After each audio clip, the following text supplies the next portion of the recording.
welcome to another episode of Conversation with a Chef. I'm Jo Ritty and I love sharing with you the conversations I get to have with talented and passionate chefs.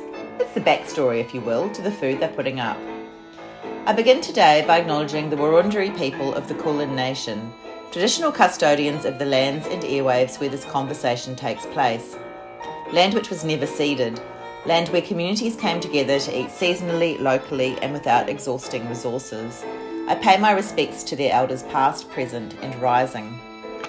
Today I'm talking to Mark Krueger, Group Head Chef at Mejico and Indu in the city. Mark has an extensive background in the culinary field, having worked under and alongside some of the world's most renowned chefs at several iconic restaurants and hotels. From Melbourne to the Maldives, Thailand and the Yarra Valley, Mark has continued to foster a passion for food and also for lifelong learning, with this latest role sending him on another learning curve within Mexican cuisine. I had come into Pink Alley a couple of weeks before our chat for dinner at Mejico and I really loved it. The food was fresh and tasty. I loved the margaritas, of course, the guacamole being made at the table and all the decorative skulls in the dining room. Mark had prepared super well for our chat and we didn't cover half the things he'd noted down. I think with all his experience and the different countries he's lived in, there's definitely a book in it, or even a movie. Obviously, there's the opportunity for a second conversation. We went upstairs to Indu's private dining room and the fragrance of spices as we walked up the stairs was incredible. You enter the dining room through a hallway bedecked in yellow garlands and it feels like a really special place. I was already making a mental note for a future dinner party with friends, all seated around the huge banquet table eating delicious Sri Lankan food. Will you come?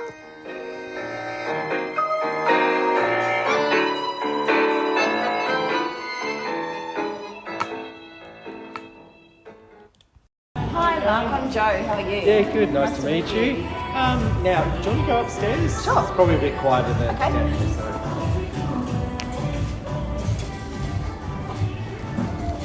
So, you been here before? Or? Yeah, I came in for dinner.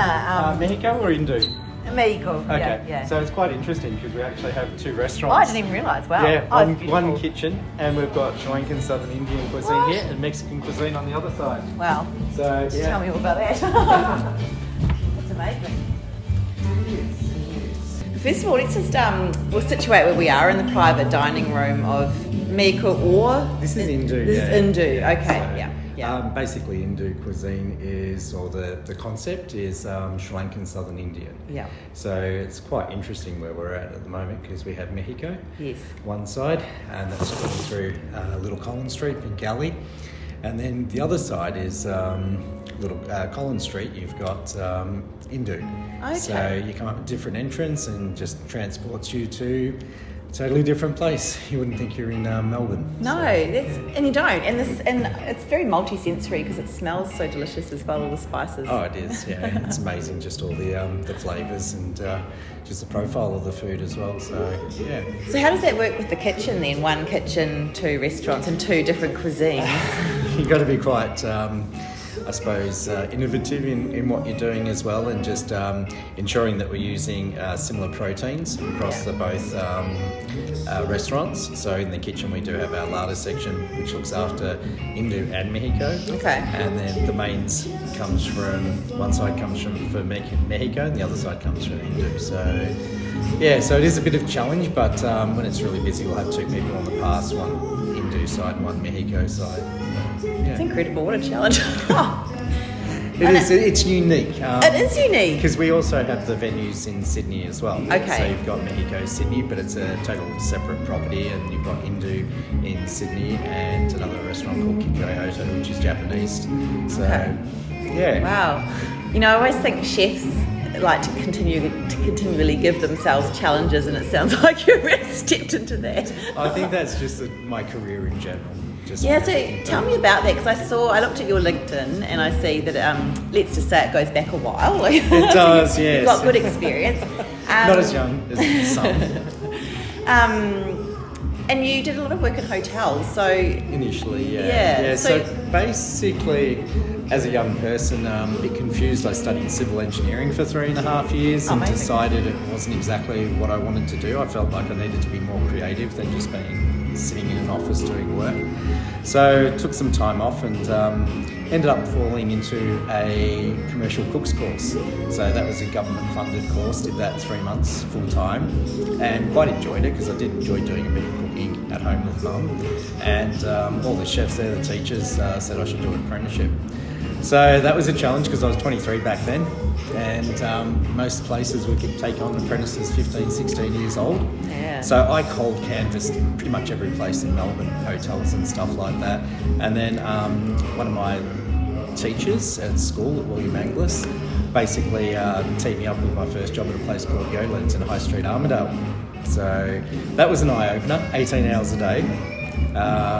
Working from 7 till 3 in the morning. We had this beautiful grill and they just chipped in all the wood for it and had to scrub that down in the evenings, and it was pretty unforgiving, the first job that I had. Did that for about 3 months and then got a call up on one of the places that I cold canvassed, and that was the Windsor Hotel in Melbourne. Oh wow. And then from then on it just my career took off. Yeah. So I also to start but to almost start. Oh look, it was the Windsor Hotel was an amazing place, amazing experience, because that was in the day when we had the grand dining room. Wow. And that was the premier hotel dining room in Melbourne, if not Australia. So it was just such a beautiful place to dine. You know, celebrities would eat there, and of course. It was just totally different structure. You had the main dining room, which was fantastic, fine dining. We had banqueting. We had the lounge next door, which did pre-theatre, post-theatre buffets. So it was just good experience of every facet of cooking. So from doing catering and banquets to fine dining, breakfast, lunch, dinner. So yeah. And what do you think it was that kept you there? I mean, you enjoy cooking with your mum and you didn't want to do civil engineering, but what was appealing then about cooking? Well, I think it was interesting. When I did my commercial cook's course, I saw one of the lecturers up on stage and he was cooking, and I sort of had this spine tingling sensation, and it was just like, it was almost like a calling. It was just, this is what I want to do with the rest of my life, basically cook. And even though married with kids and stuff like that, and my wife trying to push me in certain directions, I sort of saw myself cooking and maybe dropping dead over a stove one day or something like that. So I haven't lost the passion. I've been cooking for over 30 years now and still really enjoy it. So I've had stints of more managerial office work, and then I get a little bit bored doing that and then jump back into the kitchen side of things as well, because it's always nice to be creative and cooking the food as well. So and I think sometimes as managers we can be so driven with regards to financial side of things, which is very important, that you can sometimes get out of touch of the reality of what you need to deal with to produce the goods and get the food across. Absolutely. I think it's probably the case in lots of workplaces, isn't it? You know, I'm a teacher, and we often think that people in the senior management might not understand what it's like to be in the classroom anymore. So I think that's that's what happens, isn't it? That you got to keep getting on the tools to the reality of it. It does. It just keeps you in touch with reality, and times change. And you know, being an apprentice 30 years ago and working on a salary for 18 hours a day, there was no overtime or anything like that. So you just had to keep on pushing to learn. And a lot of the time now kids are expected to get everything, so you actually had to go out there and learn, and if you were in a section you would do your section and then jump across somewhere else to learn, because no one else would show you.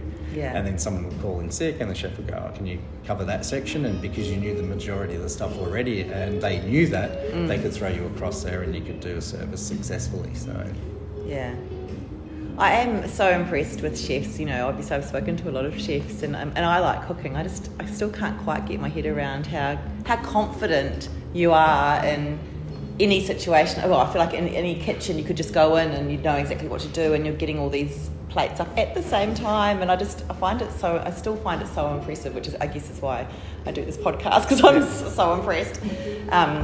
It's incredible. I think it's one of those jobs where you have to be able to multitask. If you can't multitask, then forget being in the industry, because you have to be able to focus on doing many things at the same time, and especially if you're doing the dockets and cooking all the food and it's all being shouted out at you, and you're just trying to keep focused and to get each dish out in the best possible manner. And it is a challenge. It Absolutely. So from the Windsor, how long were you there then? I was close on 3 years. Yeah. So I think the Windsor Hotel was pretty much a breeding ground for chefs to go to the next level, which was Paul Bocuse in Daimuru in Melbourne. So as apprentices, that's where we aspired to go to. So I worked there very hard, did long shifts, and I guess even as a second year apprentice, I worked really hard, and I was running the Windsor Grill, which I don't think exists anymore, but it was the going down Little Collins Street, you got a little door that goes down, and that was a restaurant down there as well. It was a grill restaurant. So yeah, I was doing that as a second year apprentice and having chef de parties assist me, and finally as a third year got into the grand dining room, which was generally you'd had to be a fourth year apprentice before you could even set foot in there, because it was really hard and the food was very precise. So if you didn't have the skills, you wouldn't survive. Yeah. So I managed to do that, and then after that, managed to get to Paul Bocuse, and the same thing. Started off in the pastry, did the larder, veg section, then you jump across to mains and the fish, and then prep as well. So I sort of really worked hard to learn as much as possible, because being older, I felt like I had a lot more to achieve and prove in such a shorter time. So you had all these 16, 17-year-olds, and I'm on the same wage as them. And I was just like, oh no, this is hard, but yeah, enjoyed it. And was it at that time, you know, the old school kitchen? 100%. I remember Windsor Hotel.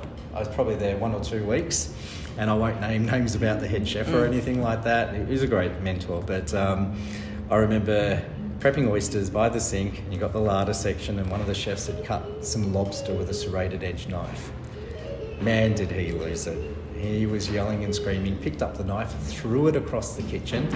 It bounced off my leg, went into the bin, and I was just like, white as, what have I done wrong? Yeah. Which was nothing, and I've just gone to myself, what have I got myself into? Yes. Seriously, I've just stopped studying, doing civil engineering, and I'm getting knives thrown at me for no particular reason. Yeah. So, and not even an apology or anything like Wow. that. I mean, the chef was just, he lost the plot and just walked off, and yeah, I just had to really assess a lot of things. But I tell you what, I never called chef anything but chef. Yes. So, because I do remember another time I was walking down, I'd just been hired, and chef's walking up, and I go, hello, Bruno. He's just looked at me and go, hey, oh, is his chef to you? So I was an apprentice. I was nothing. And that's really what it was like as an apprentice back in the day. You were nothing. Yeah. You would do all the crappy jobs and stuff like that, and you had to work your way up. And again, I was fortunate that the chefs could see how much effort I'd been putting into what I was doing, and going home days off after work, after doing 18 hours, and still writing all my prep lists and organising my day for the next day. And it was quite interesting. I would have my prep list, which was about 2 pages long, and I would put times next to every task and allow 15 minutes, 10 minutes, half an hour, depending on what the job was. And I always made it a bit unrealistic, so I was always behind, and I would just push harder and harder and harder to get everything done. And I literally remember on the larder side of things, they had a cheese trolley, a salad trolley, salmon, did all the afternoon teas plating up in the afternoon for the lounge, and there was 1 entree for the larder section. That was it. There was 10 entrees on the menu. By the time I had finished on that section there, I had, I think, 8 or 9 of the entrees plus everything else. Wow. So they just threw it all my way because they knew I would actually get it all done. So yeah, I was pretty happy with everything that I achieved.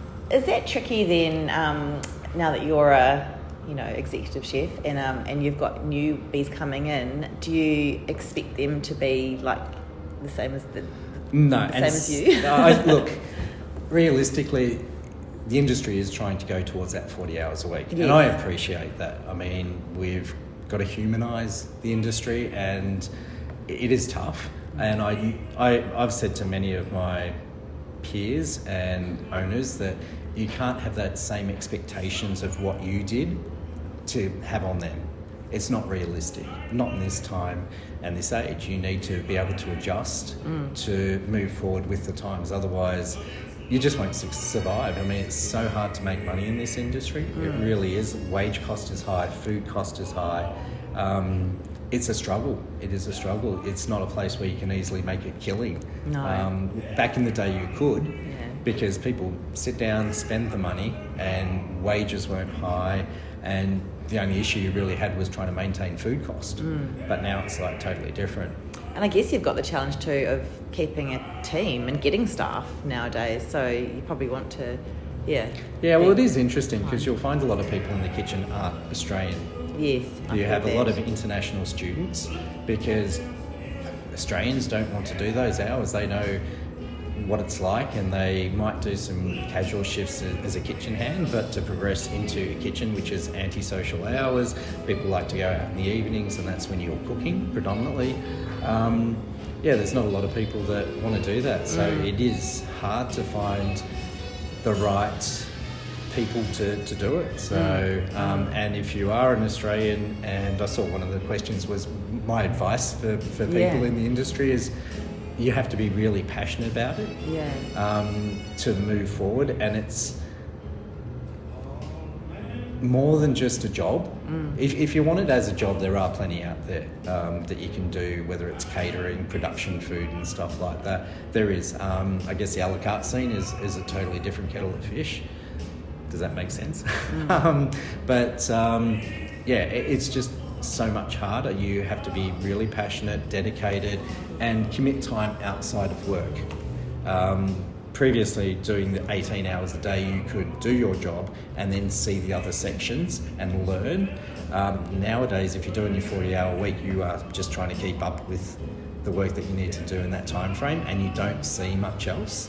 And if you do look at the recipes that you get and research it a lot more and understand about it, you'll actually be able to produce the food a lot quicker.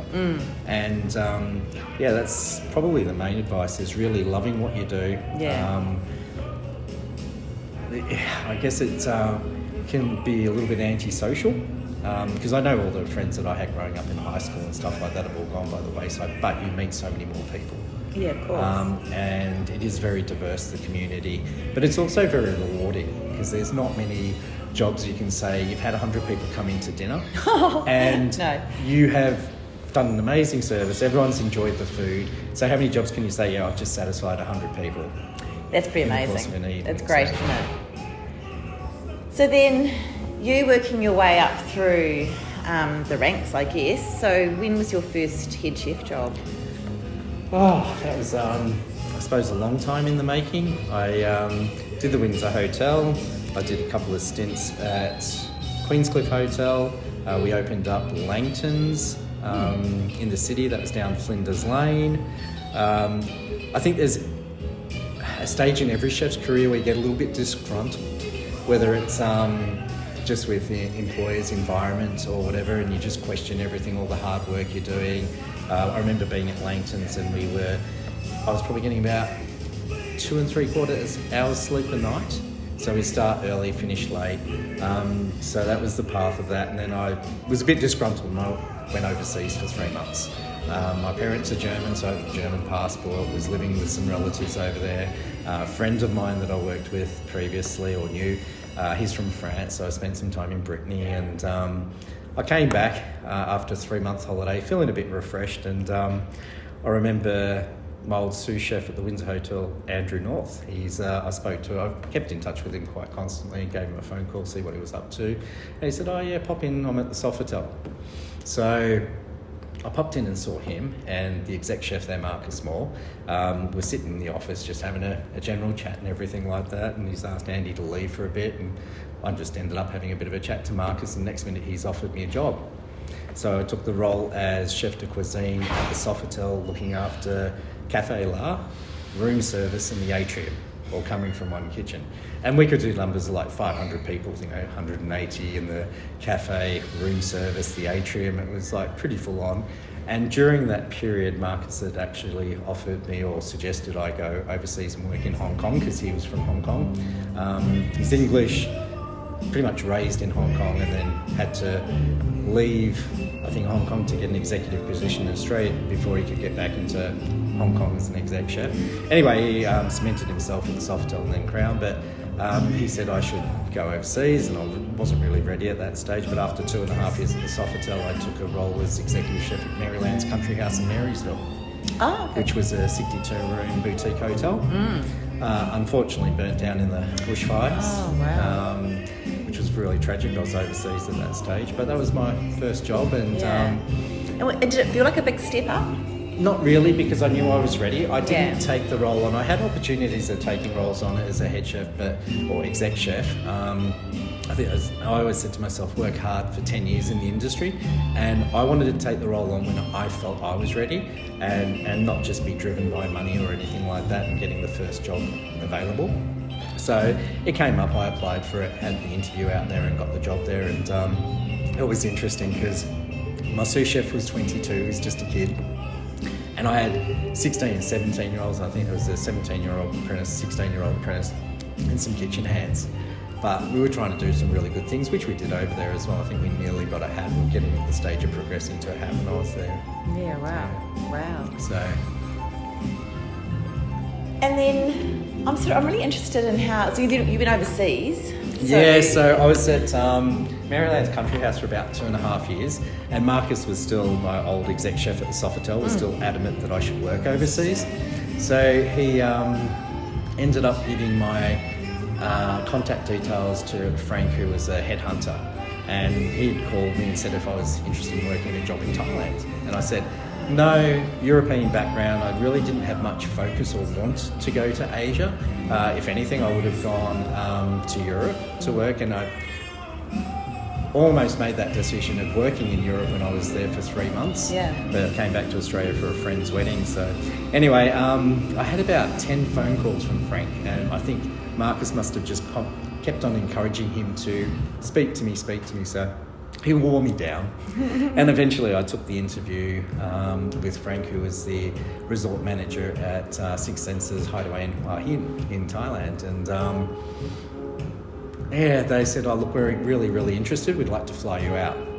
So I thought to myself, oh, look, I'll go for a flight out there, have a 3-4 day break, enjoy Thailand, say no to the job, and then come back home to Australia. So I probably wasn't really serious about the task at hand. And I remember the race to get there. I told my boss that I'd just taken a few days off. It was a Saturday night. We just finished service, and then there ended up being a kitchen front of house issue, and he's like chatting to me away about what we needed to do to sort it. It's like, no, I've got a flight to catch. So I remember it was probably about 11:30 at night. I hadn't even packed because I hadn't time. I was just working crazy hours there as well. So I ended up taking, I think, about 45 minutes or some ridiculous time from Marysville to Tullamarine. What? My friend was literally at the the long-term parking. He was literally waiting for me, so we could park my car, I'd jump into his car, and then he drove me to the terminal, and managed to just get onto the flight, flew to Thailand, had my interviews there and everything, and it was really interesting. It was totally different. They have all different departments, head of departments, the spa, engineering, stores, etc. I had an interview with everyone. And by the first day, I was supposed to be there for like 3 days, just having interviews. At the end of the night, they ended offering me the job. And I was just taken aback because it's like, I wasn't really expecting or prepared for it, because obviously they've got like more candidates and they're going through the whole process. Brand new resort, Six Senses, an amazing product, eco-friendly resorts. So I said, look, let me sleep on it. So I went for a walk down the beach and everything, and I just thought to myself, oh look, let's do it for 12 months and then I can always go back to Australia. Well, 8.5 years later, married with 2 kids, I come back to Australia. So yeah. That's clearly it was good. So. Oh no, and so there was that cooking European food, or was it cooking a variety? Oh, do you know what? Like, I remember after accepting the job and then like getting all my finances into all my accounts settled and everything, and putting all my stuff in storage and flying out there, I'm sitting at the airport going, I know shit about anything. It's like I'm taking on this role in a foreign country, and I don't know Thailand. Yeah, I don't really know Asian. I don't know. Yeah, I don't know anything about that. I know what I've learnt. Yeah. Which is a lot of European cuisine and obviously management and stuff like that, having various levels, but being transported halfway, well, a quarter of a way across the world to a foreign country, not speaking the language, not really knowing Thai food, because like we think we know a lot about different cuisines in Australia, but back then Thai food was pretty average. You know, if it was spicy, you're going, oh wow, this is delicious, this is amazing, there's a lot of chili. Wow, did I learn a different level of cuisine over there. So you really have to go in there and know so much about everything. And I guess I was very lucky during the course of my training that I knew about pastry and entrees and mains and desserts.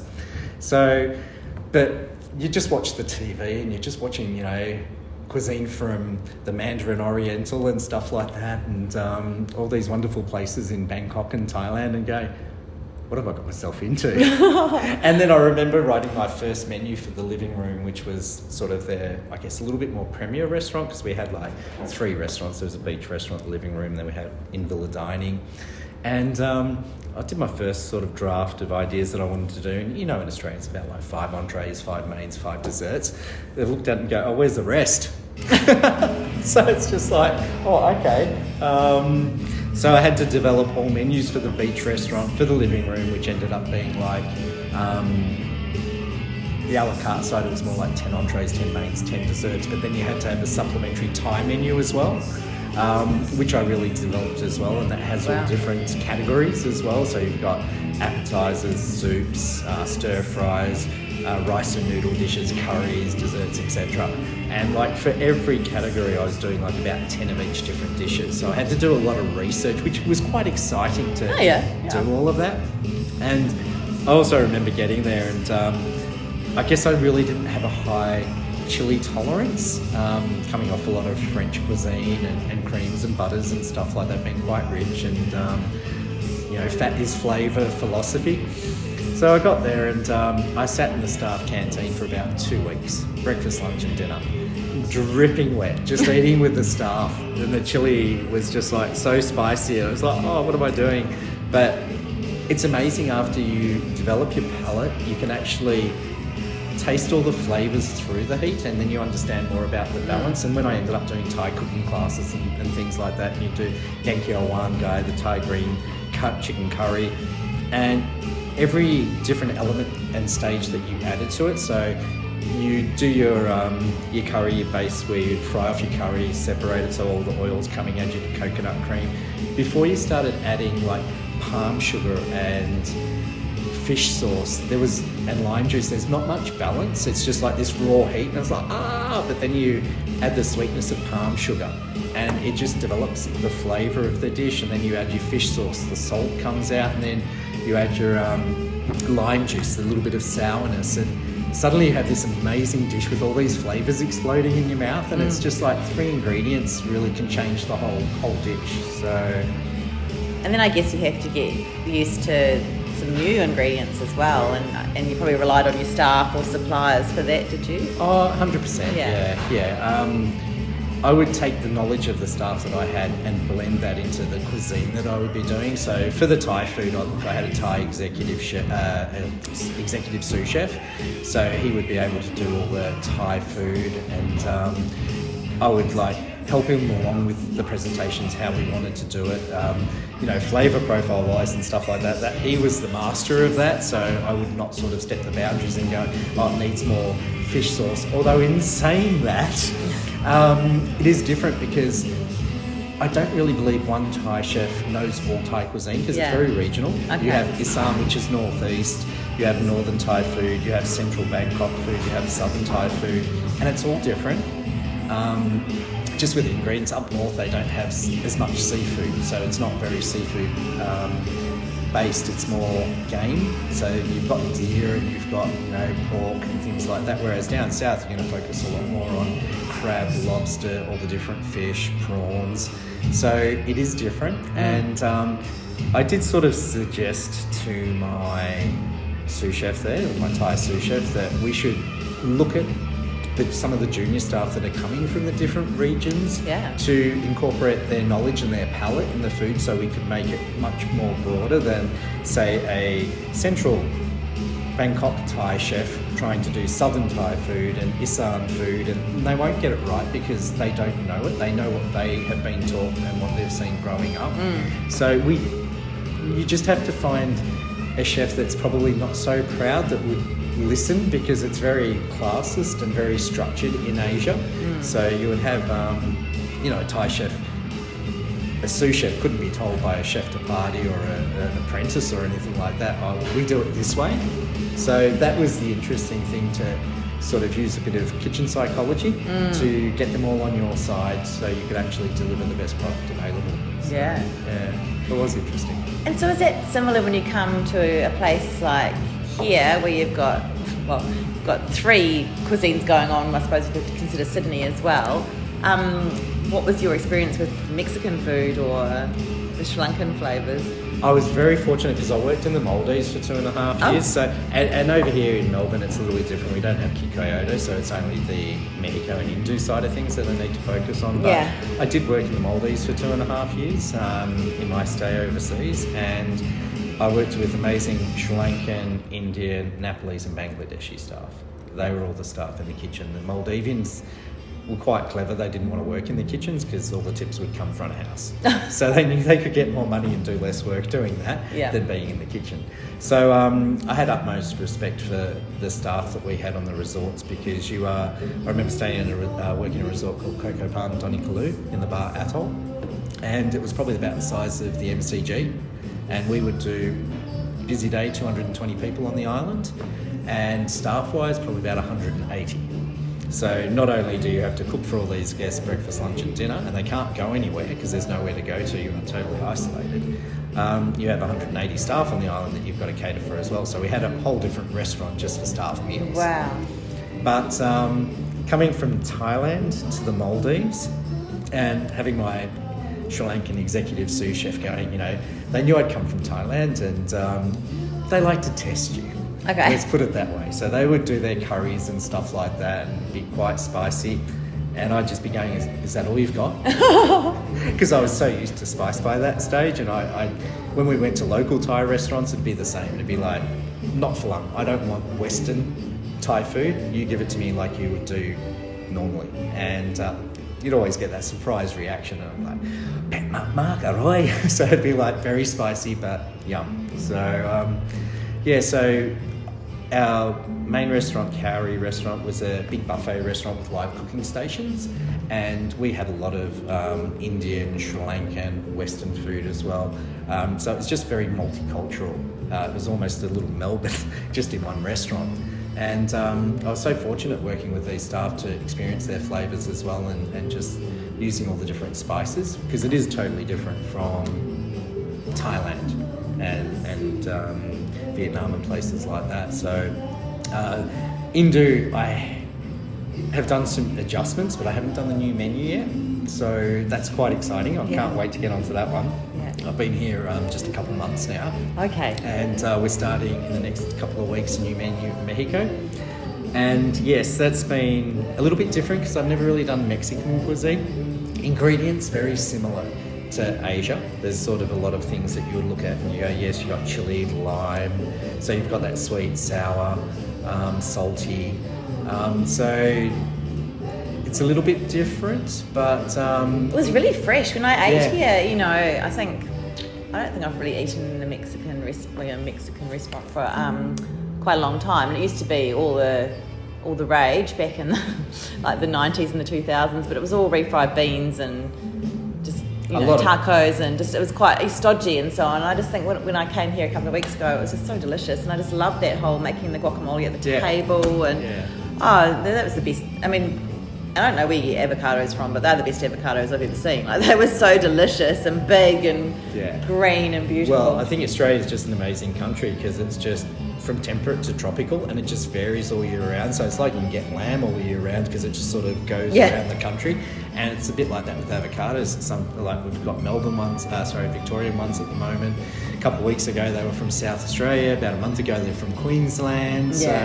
It does depend on where the market is getting from at the best price as well, and where they're ripe or not. So there's a lot of freshness, and lime juice does that as well. I think it brings out a lot of just that tartness, and then obviously the right amount of seasoning. So I've really enjoyed it so far. It's been really good, and I think working on the new menu, there's been a push from me as well, just to try to get it done and get it out there as quickly as possible, so we can see a bit of a change. And I was up until about 5:30 the other morning just to finalise it. So I had bits and pieces all over the places. I had the ideas, but it just wasn't like finalised in my mind, the whole menu yet, and how it was structured and the dishes I wanted to put on. So I just had to push it out, and I was just like in the zone, and I was just doing a lot of research, and I think we finished up about 5:30 in the morning. Happy with that. Now we've got to get onto all the costings and the plate ups and the photos and the trials. So there's a bit of an arduous process, but it's really worthwhile doing just to get it right and consistent. And so again, I guess, where do you get that inspiration? So particularly if it's a different cuisine, we've talked about that a little bit, but are you looking on Instagram? Do you have lots of cookbooks? Where do you get inspired? Cookbooks, yes, but probably not so much these days. Back in the day, I've got a library of probably about 100 different books, but to flick through pages, and I think it's not even about the recipe so much. We've sort of got the experience of knowing what we do to put together and create our own recipes, but it's more a visual. Yes. Going, that looks appealing, that's something I would like to eat. So I don't really get the time to look through books anymore. No. Sometimes I've got a couple still, new ones as well, but I think the internet's just an amazing place. So if you're going taco, beef brisket taco, and then you just do a search of all visual images and stuff like that, it's something that appeals to me, and I'll go, I like that, that looks pretty good. And then I'll look at the flavour of it and go, it's all right, pretty basic. And then I'll see something else, and you grab a few together and you sort of combine all them to create the dish that you want to eat and the dish that you want to serve. So I think that's a big one. Not knowing a lot about, I suppose, Mexican cuisine and the terminology or the names of things, because I don't know Spanish. Having to learn all these things has been quite the challenge, and I've been guilty of watching MasterChef Mexico. Wow. It's why not? I know it's all staged and stuff like that, but it's just interesting to see the different processes, and you might see something like pipián or something like that and go, oh, that's interesting. Then I will Google that and have a look and get some more, images of all those particular ones, and then make my own version of it as authentic as possible. And I do try to also find sort of the ancient authentic dishes, so I can have a look at those recipes to see how they're done and then push that forward. So, and I think also the difference is really the ingredients in Australia are totally different to the ingredients overseas. And that's what I really noticed working in Thailand was the Thai restaurants here have their version, but like Thai basil tastes totally different in Thailand. It's the soil, it's the climate. Holy basil the same. All the different products that just have a different taste. Sweet potatoes are totally different. You can throw sweet potatoes in Australia on the barbecue. Try doing that in Thailand. I remember doing that the first time, and it just all goes to mush. Right. So there's a different starch content and water content in product and stuff like that, and the soil has different flavours. It's just amazing. And I never feel I know enough. I think that's the biggest challenge. I've had a very diverse diverse culinary career in working from fine dining to wedding venues and doing large functions and things like that to where I am now. So it's very, very diverse, but it's like, I still don't know everything. And I don't think, I never will. I never have that claim, and I just don't feel like I'm that type of chef who thinks they know everything, because I don't. I'm always learning. Every day I'll step into the kitchen, there's something new. So, which makes it quite exciting. Great. I think that's perfect. Thank you. No worries. Thank you so much for listening to this episode of Conversation with a Chef with Mark Krueger at Mejico. You can check out all the goodness on Instagram at Mejico Melbourne. That's Mejico Melbourne. And if I were you, I would get down to Pink Alley, which is off Little Collins, and in that sort of area where friend of the podcast Next Hotel and La Madonna restaurant is. And if you like what you heard and you want to hear about some other chefs, I'm on Instagram at Conversation with a Chef. You can also read the chat at www.conversationwithachef.com. Do you know that I would absolutely love it if you told a friend about my chats? And of course, you can follow me on Apple and Spotify podcasts. Once again, thanks so much for listening and have a great day.